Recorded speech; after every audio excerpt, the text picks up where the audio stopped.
All right, let's go for it. We're watching In Praise of Subtle Performance by Mr. Thomas Flight. First. You're watching Soba FM.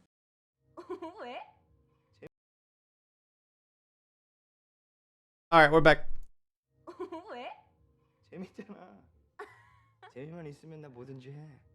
How much can a single expression convey? Steven Yeun is one of my favorite actors working right now, and one of my favorite performances from him is his restrained, ambiguous work as Ben in Lee Chang-deng's Burning.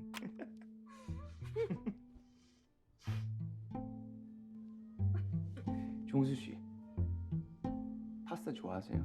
I'm not going to spoil the movies I talk about in this video, but here's some context for this one. Jung-soo has randomly reconnected with a friend from school, Hae-mi, who he has an unexpressed crush on.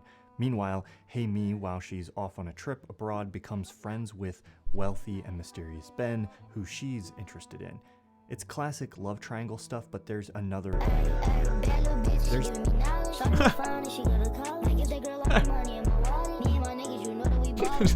There's... It's the hey. Yo, what's up? Thank you for the follow. I want to say lick the puss, lick a lot of puss. What's up? And you? What's up, man? Or hey, her. My day is chilling. We made a cool song tonight. Happy with it. I just successfully did Try Not to Pee. I gotta change the title. Okay, I'm gonna drown. All the hydrates, I'm actually gonna drown. But we'll try our best not to. Let me do this and change the title. Hold on. There's this scene where they all go to dinner with some of Ben's rich friends, and Hae-mi, at Ben's encouragement, is demonstrating a dance she learned while she was traveling. Jung-soo is watching her and then looks over at Ben and catches him yawning, and then Ben gives him this look. There's so much in this brief moment, a feeling that he doesn't really care, a kind of contempt that she's just a plaything to him. But there's also this element of bringing Jung-soo into that feeling. There's a sort of aspect to the look that feels like it's trying to make Jung-soo complicit in Ben's behavior. New title. Something that is found only full video essay. I'm eating chicken. That alludes True to story. a whole world of subtext that eventually becomes very important to the film. You know a banana here. Sponsored by Curiosity Stream. Maybe. Maybe not though. Bundle and watch my full companion video for this video. Whisper me if you whisper me. Whisper me. You have nothing. When people talk about best performances, I may or may not know a banana. And a lot of it is this kind of thing. The big evocative roles, the roles that require the actor to transform themselves into a character completely in some way. For the Oscars, it's even better. Also, how's the audio? Too low, too loud? Requires some kind of challenging element like weight loss, prosthetic makeup, or volume. I mean, like so much of the rest of the Oscars, it can sometimes feel like the awards go to most acting and not necessarily best acting. I think one of the reasons the Joker has become such an enduring screen character isn't necessarily because he's just a more compelling villain, but because he's become a character that is a this tells me you do bold expression that the regular boundaries of performance may not allow, and actors enjoy lining up and taking their swing at the role almost as much as audiences enjoy watching those swings. And this video is not about how these kinds of performances are bad. I love and I've abandoned my boy! Moment as much as anybody. In fact, my favorite actor, Tilda Swinton, while she definitely can play subtle roles, often if we have a banana. There's a lot of fruits in this chat. To go way overboard and transform herself into all. We have a pineapple character for even small supporting roles. We have I'm not here to bash that a watermelon. I think it's great, but in all the praise, star for fruit, this kind of showy and transformational a banana. Acting, I think some of the best I don't know. Moments of performance can get overlooked. So I want to showcase an aspect of performance that I think is less recognized, but no less impressive. You know what? These moments are not one. We actually do have a banana. I'll tell you his user. Or their user. For money. No, you just revealed yourself. I literally can't even blackmail or extort or anything. Okay. Never mind. Free man. Yeah, there's the banana. There's There's our resident banana. Oh shit. A little too late now, buddy. Transform themselves, but ones where they seem to disappear into a character, where you can no longer see the actor on screen performing and instead just see their character feeling the emotion of the drama. Often what sets these kind of performances apart is the subtlety with which these actors can convey deep, rich, and complex emotion with their faces and their bodies. They've embodied the character to the point where they communicate what they want to communicate through the character, not just with line delivery, from another but stream, with even the tiniest of expressions. Sometimes these subtler reactions and expressions what an odd can place play to a meet. very important role within the story itself. Besides I'll let you guys catch up. I'll let you guys. Daniel Kaluuya in Get Out is another great example of this. Kaluuya plays the big emotions in this movie well, but even more importantly, his reactions to the world around him gives the film's subtext a lot of weight and helps guide the audience into the absurdity of the experience. I don't watch movies, but like I'm not a movie guy, but hearing this guy talk about movies like makes me the greatest. I'm like watching this type of stuff. I'm like, yeah, I get it. I get the hype. I get why people watch movies. I get why they like it, at least to some extent. Such a privilege to be able to experience another person's culture. Like the way this look right here telegraphs, yeah, I know what you really mean. The exact subtext of a lot of Daniel Kaluuya's reactions in the first part of this movie are just as important as any of the lines the other characters. He's right. Maybe the key isn't me to react harder. It's to react subtler. You know what? Yeah, I'm gonna get subtle with this video. I'm gonna get real subtle. Are saying. Another recent performance I think is really great is Florence Pugh in Midsommar. She nails the big outpouring of emotion necessary for certain scenes, but I think almost more impressive is her command of subtler, smaller moments. The film opens with the death of her family, and look at this moment where a friend brings it up.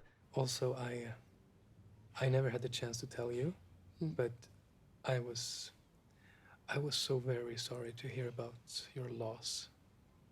Oh. What happened? I mean, The way her expression sort of melts into a subtle grief, it's the kind of thing that looks like it could only really be an automatic reaction to a sudden memory or realization. There's a similar moment from a bit part in the Darjeeling Limited that always gets me. The three brothers show up at their father's I think it is really natural, but the way because he pointed it out, it felt like it wasn't natural to me. Or it felt like she actively did that to her face. But I think if I was just watching that on my own, I'd be like, wow. You really just had a flashback up here. Pick up his car on the way to his funeral. And the way the mechanic subtly responds to finding out the father died. You'll have to wait another week. I left a message. Yeah, he didn't get the message. Mr. Whitman is dead, you understand? Oh, that's good. Jimmy Whitman? Yeah. For some reason, to me, okay, he disappeared, by the way? Things in the film. That seems so Continuing on sad. the theme of grief, Rooney Mara conveys it powerfully in David Lowery's A Ghost Story. Sometimes grief can leave you frozen in shock. Here's That again. seems like it should be easy to pull off for an actor. You just don't move. But there's a tension and involuntary element to what looks like genuine shock that is different from just not moving. And here, there's the smallest involuntary twitch that somehow sells this moment as more authentic. One of the reasons I think I'm drawn to these kind of subtle moments. Do more. I'm gonna do more subtly. Moving. More. And here, there's the smallest Where's the twitch? involuntary twitch. Oh, I see it. Oh shit, that's a real moment. More authentic. I really do that though. I'm drawn like to when these I'm kind of thinking about subtle moments. it is that I happens. think they often convey a kind of complexity of emotion that isn't necessarily there in bigger outbursts. Pulling off the big outbursts in a way that feels authentic is certainly a challenge. But what about the nuance of expressing repressed emotion? What about when you want the audience to perceive that the character is feeling an emotion and also perceive that the character is trying to hold that emotion back? Amy Adams does it here in Spike Jonze' Her, in this moment where her character wants to cry. Is that the one where he falls in love with the phone? Obviously trying not to. Charles and I split up. What? Yeah. Really? Or what about the complexity of multiple Yeah, emotions I think. arising at once? Oscar Isaac nails this in HBO's remake of Scenes from a Marriage. I love his In facial this hair. scene, he and his wife, his, played by his Jessica head hair. Chastain, decide to keep an accidental pregnancy. Ava will be thrilled. Yeah. And your parents. Oh, God. Yeah. And this little moment of expression, Wow. amazing. The amount of fear. That is actually pretty good. He had like a oh fuck moment. Somehow fighting to come out at That once, was good. even while he attempts to hold them back, is incredible to me. I find this kind of thing compelling. Pretty incredible. Because in my experience, I think Incredible this is indeed. what a lot of real life emotion is actually like. Sure, there are the big yelling and punching the wall moments for some people sometimes, but I think far more frequently there's emotion that people are trying to conceal, or that is a tangled mix of different emotions instead of just one big one. Riz Ahmed has this great moment in Sound of Metal where he asks his mentor and sobriety sponsor for money. I was wondering, Joe, I don't know if it's possible, but I need money. Did it? Okay. Just to buy back my RV. You know, me and Lou, it's where we live. That's all. And the way grief and shame seem to bubble to the surface while he fights it back hits me every time watching this. People talk a lot about range in acting as the ability. That was good though. Let me read this. There. I dare you to smash an egg on your head. Okay, I'll do it. Okay, I did it. Okay, nice. Quality. There, I kick you. I dare you to kick all. Okay. We wait. I did it. No chill. You guys got no chill. To play different types of characters, but I think there's also a kind of range in terms of intensity. We all know Joe Pesci for the sinister intensity that he has in Goodfellas. Funny how? I mean, what's funny about it? Tommy, no, you got it all wrong. Oh, Anthony. He's a big boy. He knows what he said. What'd you say? You're right. Funny how? This guy is right on the edge. You don't want to mess with him. He feels like he could snap at any moment. And I like that. Yo, this makes me want to watch actually movies. So about Truth or Dare, choose. I'll flip a coin for it. Truth is heads. Tails is dare. Head.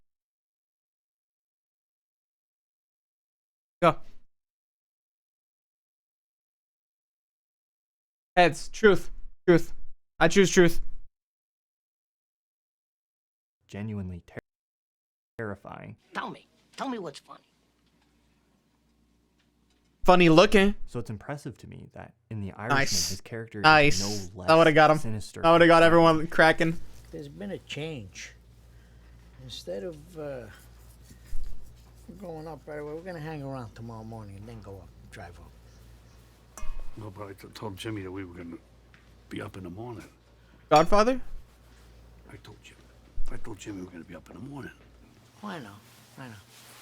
Even though the intensity of the performance is dialed way back until it almost disappears.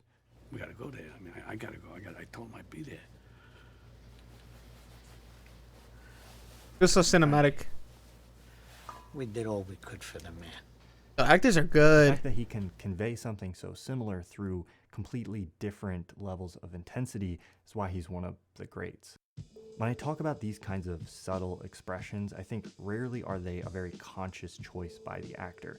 I don't think Rooney Mara is Intentionally acting that doing it. scene It felt like thinking, the "My Midsommar neck was is going to intentionally. twitch," and that's going to make it feel more real. Rather, this kind of subtlety. Fuck, dude, I is kinda the wish I did result Dare. Of the actors Wait, what? finding a way to actually experience or feel the emotions they're trying to convey, and the subtle micro expressions are the result of that. But one of the reasons I've never talked about. Okay, I'm gonna actually do it. Okay, my favorite Twitch streamer. Oh, thank you. I appreciate that. I'm gonna respond in kind with answering truthfully. What was the biggest mistake? Honestly, a tough question. I'm gonna try to give you an honest answer. I would say for me personally, I haven't made too many big of a mistake. A mistake that was too big, I wouldn't say. But I think if I were to do biggest mistake, I guess like looking back maybe, I would say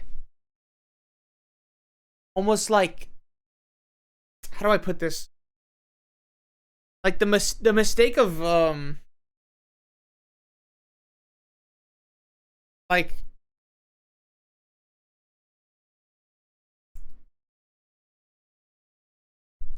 I'm trying to say like it's a mistake how little confidence I gave myself. Like how little like security I've had for like a huge portion of my life. I would say that's caused me to make a lot of decisions or lack of decisions that I've come to regret. I think a lot of the like things that I regret the most has come for that. So I guess I would say that's a mistake. That's something that's out of my control. Back on it. I'd say that.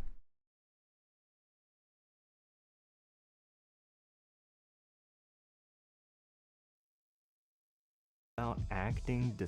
How was that though? Was that subtle? Was that subtle? I felt pretty subtle. Despite the fact that I've made over 100 videos about film and television now, is because the craft is kind of a mystery to me. When I listen to actors talking about their craft, there's not a consistent approach that wins out and seems to be the best. And when actors talk about how they accomplish these kinds of performances, it's often very esoteric, and it's all about arriving at a point of authenticity, and sometimes completely differing techniques can get you there. Sometimes they refine things through extensive rehearsal, and sometimes actors find that in the spontaneity of a first take. It's kind of impossible to That's like with music. engineer a performance just by looking at the screen and trying to figure out what the actor did to get there. And so I think talking about technically what makes for good acting is a pretty difficult feat. All I can really do is look at these performances and assess how authentic or unforced. This is the last time I water. I think a lot of these techniques are just finding a way to access genuine emotion, and then this very realistic expression comes out of that. That said, if there are performers out there who have this kind of conscious control of minute micro expressions in a way that feels involuntary, I mean, that's almost more impressive. There are so many fantastic examples of this kind of performance out there, and this isn't meant to be That's such a pretty shot. list or a list of the best examples of this. Movies look so pretty. Holy shit. That have stuck with me because they impacted me in a certain way. And as I was looking through all these examples and trying to understand what quality, They probably talk with like a giant boom mic over them. Subtle expression to Yeah, acting's cool in these performances, I noticed that a lot of these performances have a quality that I would call screen presence. I think screen presence is like vocal presence. It really is like music. One I wanted to explore a little more thoroughly, so I made a companion video all about that is available exclusively on Nebula. Putting this video on Nebula, a streaming service made for and by creators, allows me to explore this topic in depth with longer examples without having to worry so much about copyright claims. If you don't have Nebula, click the link in the description below. You can get using my link. Seems to be it. Great video though.